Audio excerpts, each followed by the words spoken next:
받은 영혼 하늘 날아갈 때에 영영 부를 나의 찬송 예수 인도하셨네.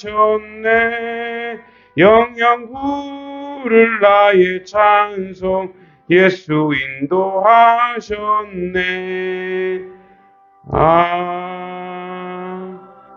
아멘. 하나님 말씀은 잠언 4장 24절에서 27절입니다.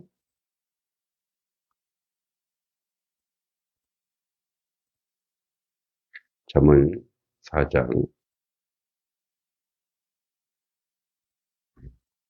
24절에서 27절입니다.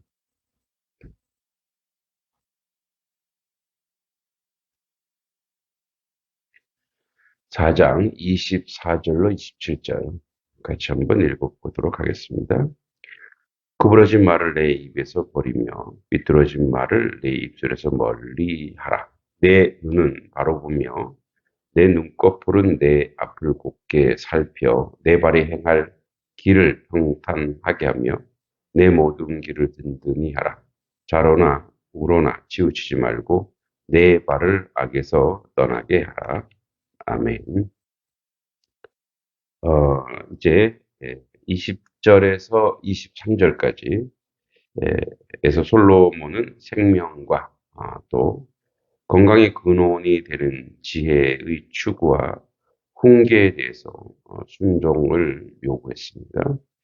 이제 24절에서 27절은 신체 부위의 특성을 통해 지혜 실행을 권면하고 있습니다. 이제 먼저 보면 인간의 그 외적 행위 가운데 가장 중요한 언어 생활에 관한 말을 동의 대꾸를 사용해서 교훈하고 있습니다. 상반절에 이제 구부러진 말을 입에서 버리고 삐뚤어진 말을 내 입술에서 멀리하라라고 이야기하고 있습니다. 그러니까 여기서 이제 그 예전에는 이 구부러진을 계휼이라고 했는데 즉 사악한 말을 뜻합니다. 또 이 사곡하다, 삐뚤어지다, 완악한 말인데 이 두 용어는 어떤 별개의 의미가 아니라 사실 동일한 의미의 다른 표현입니다.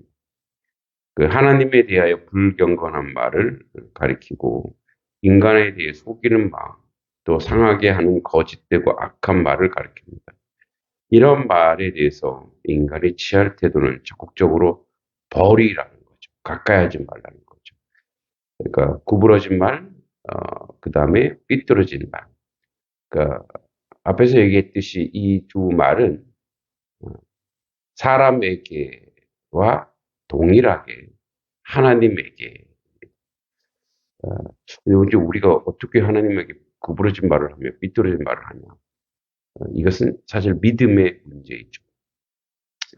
실제적으로 하나님 우리 모든 인생을 책임지고 계심에도 불구하고 불안과 염려와 근심과 그다음에 낭망하는 말들이 있습니다. 낭망하는 말 그리고 절망하는 말이 있습니다. 사실은 어떻게 보면은 그 오늘 이제 말씀 제목을 영적 균형이라고 했는데 왜 그러냐면 영적 균형이라고 하는 것은 이제 속 깊이 들어가서 예를 들어서 뭐 우리가 말씀과 기도를 적절히 뭐 이런 개념이라기보다는 믿음에 대한 영적 균형이죠. 어, 오늘날 우리가 이런 구부러진 말과 삐뚤어진 말을 안 하는 것 같으면 상당히 많이 합니다. 에, 이제 그게 무슨 이제 그걸 좀 깊이 들어가다 보면 이런 거죠. 음, 이제 뭐 한국 교회에 대한 부정적 인식, 부정적 평가고 어, 절망적 그 데이터. 저는 이것도 구부러진 말과 삐뚤어진 말이라고 생각해요. 진단은 할 수 있어요. 진단은 할 수 있고 평가는 할 수 있어요. 근데 그게 우리 것이 되면 안 돼요.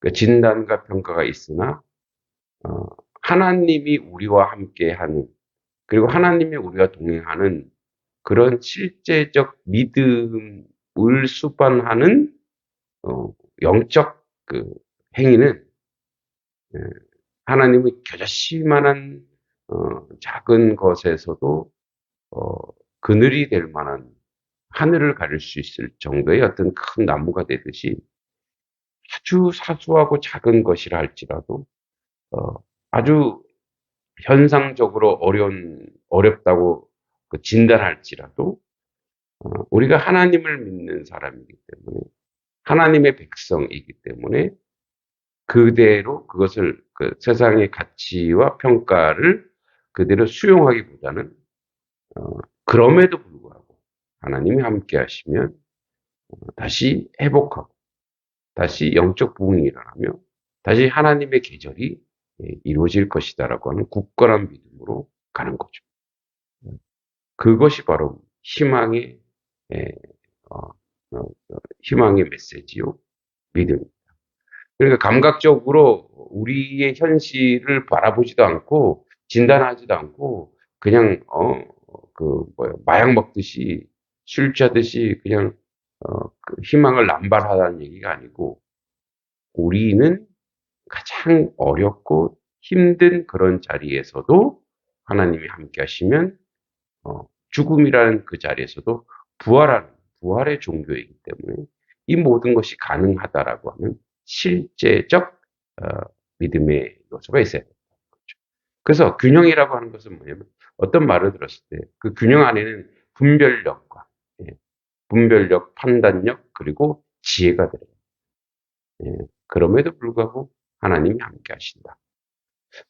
이런 어떤 신앙이 우리 안에 있어야 될 것입니다.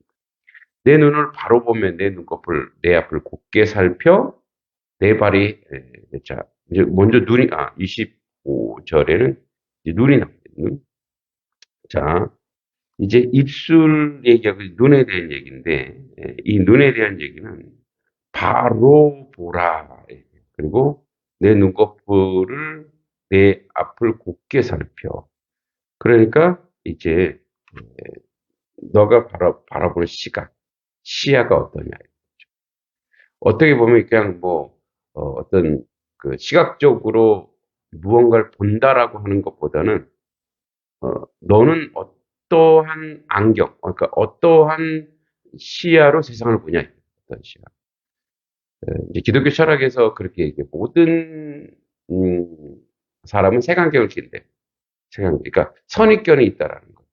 근데 대단히 부정의 선입견이 우리는 상당히 많죠. 어떤 사람 볼 때 판단하고 비판하고 비난하고.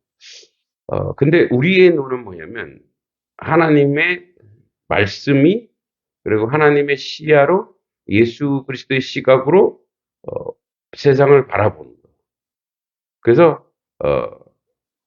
내 눈꺼풀은 내 앞을 곱게 살펴 바르게 보고 또 바른 어떤 프리즘을 가지고 세상을 바라보는 거죠.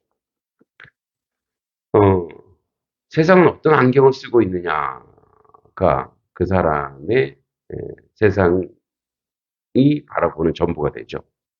어, 근데 이제 모든 인생은 아까도 얘기했듯이 안경을 가지고 색안경.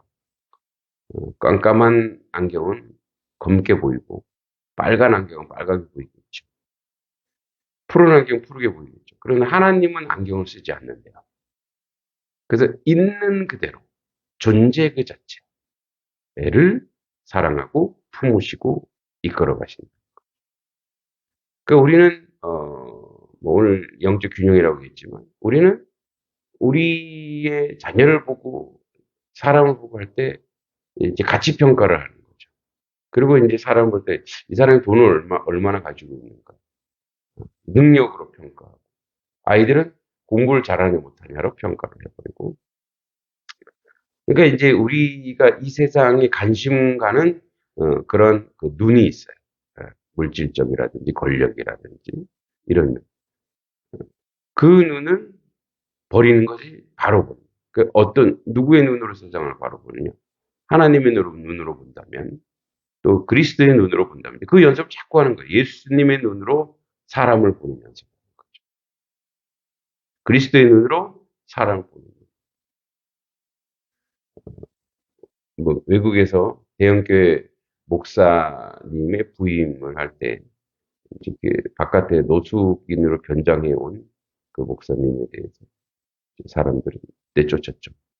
그래도 예배 드리게 해서 제일 끝에 둔 거죠. 근데 그분이 뭐예요? 나중에 강단에 올라와서 설교하면서. 그게 바로 뭡니까?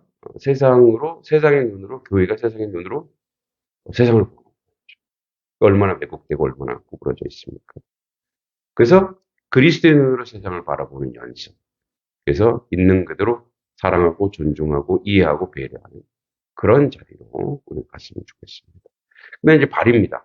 내 발이 행할 길을 평탄하게 하며 내 모든 길을 든든히 하라.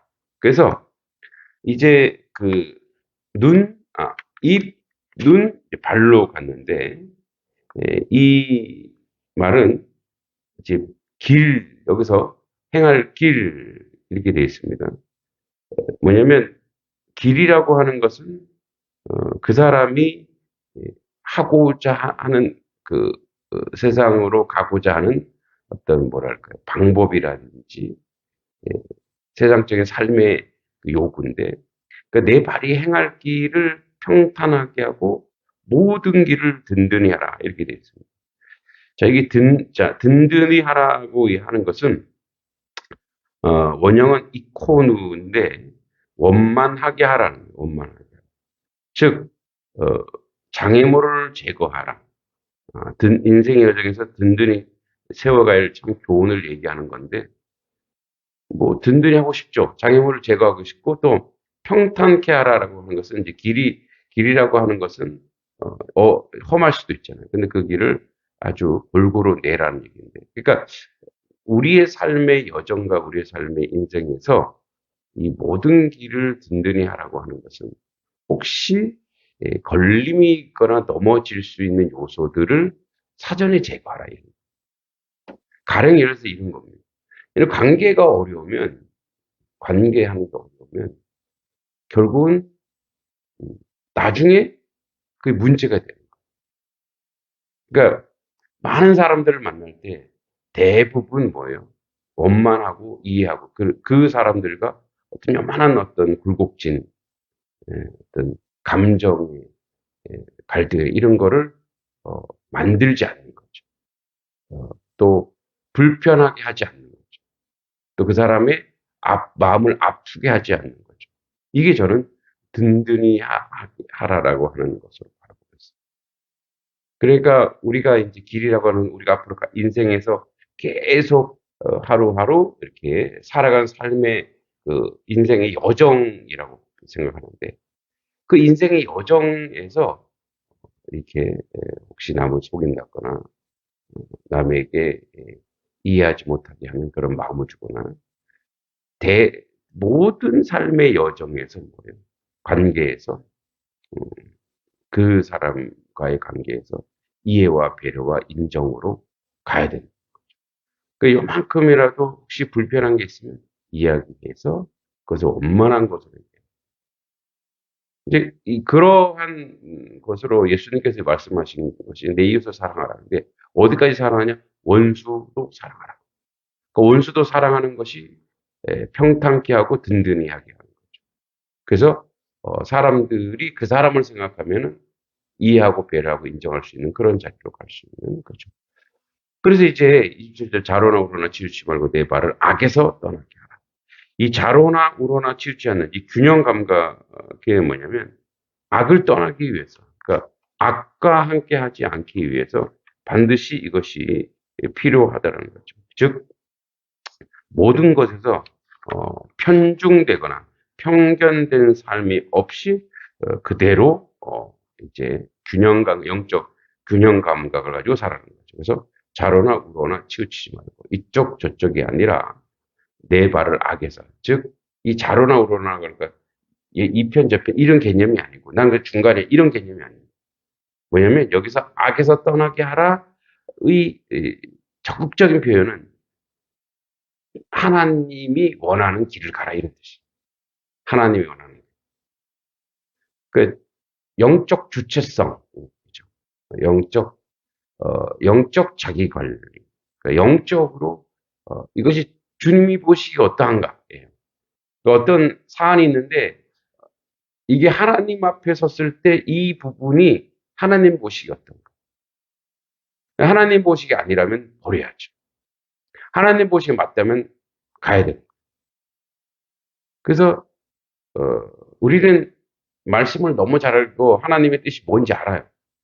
이미 다 알고 있어요. 그러나 갈등할 뿐이죠. 왜냐하면 이 선택이 나에게 유익인가 아닌가. 하나님 뜻이 무엇인가. 그래서 이 자로나로라 치우치 말라고 하는 뭐 우리가 이제 중용의 덕이라고 하는 이 중용이라고 하는 것은 바른 길을 가는 게 중용인 거지 중간 길을 가는 것은 회색 분자가 되는 게 아니다. 근데 그 본질적인 악에서 떠나 악에서 떠난 거 어디? 하나님의 길, 하나님의 자리로 가는 거죠. 이게 때로는 그래요. 우리가 어떤 그 선택을 할 때가 있고 어떤 길을 갈 때가 있어요. 내가 하나님이 원하시는 게 이건가 아닌가라고 고민할 때가 있어요. 근데 100% 고민할 때 거의 99%가 그거예요. 나한테 불편한 길 가면 돼. 왜 고민하냐면 인간의 욕심이니까. 인간의 불편하고 힘들고. 뭐 누누이 계속 얘기했죠. 저도 이제 이 시골에 내려올 때 처음에 환경을 보고 왜 나냐고. 근데 불편한 길이 저 길을 가야 될 것 같다라고 하는 그 승케이 가겠습니다가 아니라 가야 되나 보다. 그 어떻게 보면 하나님이 인도하시더라고요. 바른 길, 하나님 원하시는 길. 오늘도 우리는 하나님이 원하시는 길을 가는 것이 또 하나님이 원하시는 말, 하나님이 원하시는 눈, 또 하나님이 원하시는 어떤 우리의 인생의 행동, 그 길을 가서 주님이 원하시는 그런 은혜로운 삶의 여정이 되기 소망합니다. 그리고 결론적으로 보면, 결과적으로 보면, 궁극적으로 보면 하나님이 원하시는 길이 나한테 가장 큰 축복이고 가장 큰 은혜고 가장 큰 기쁨인 줄 믿습니다.